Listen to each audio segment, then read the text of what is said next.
So, now that Cassandra's out of earshot, are you holding up all right? I mean, you go from being the most wanted criminal in Thedas to joining the armies of the faithful.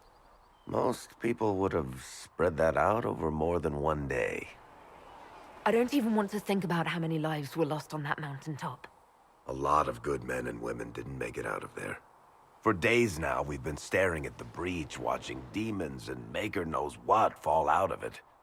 Bad for morale would be an understatement. I still can't believe anyone was in there and lived. The breach needs to be sealed. The sooner the better. If it can be sealed, you might want to consider running at the first opportunity. I've written enough tragedies to recognize where this is going. Heroes are everywhere. I've seen that.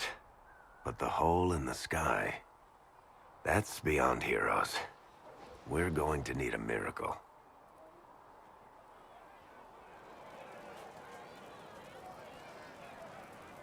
Need something? I read your Tale of the Champion, and I have a few questions. That's a pretty common reaction.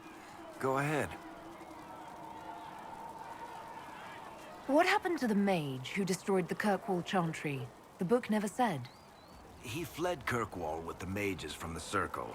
Stayed with them a while, but he had to move on. Somehow a lot of mages blamed him for making them live as fugitives. I don't know where he is now, and I don't want to know. In the book, you say that first Enchanter Orsino turned himself into a giant monster made of corpses. How? Why? Do I look like an expert on magical weirdness to you? Well, I can't tell you how. For the why, all I can say is he was desperate. There's no way Hawke really could have killed the Varric. It would have started a war with the Qunari. I was told later that the Qunari disavowed his actions. Apparently, the Varric didn't get permission before he attacked Kirkwall, and the Qun didn't want another exalted march. When they finally sent a ship to haul the wrecked dreadnought away, they just said, "We will never speak of this again." As far as I can tell, that's the Qun's version of an apology. Where are the rest of Hawke's associates now? Meryl decided to look after the elves left homeless by the fighting. She's done a pretty good job of keeping them away from the mages and Templars, so far.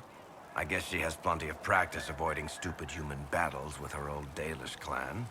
Fenris has kept himself busy, hunting down the Tevinter slavers who came south to prey on the refugees. I'm not sure exactly where he is at the moment. You can usually follow the trail of corpses, though. Isabella went back to the raiders. She's calling herself an admiral now.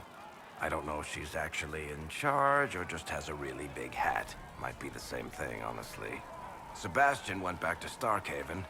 I'm sure he's boring all sorts of people there. Hawke's little brother was off on some warden business near the Anderfell's border last I knew. Aveline is still guard captain. I'm pretty sure Kirkwall would fall into the sea if she quit her job.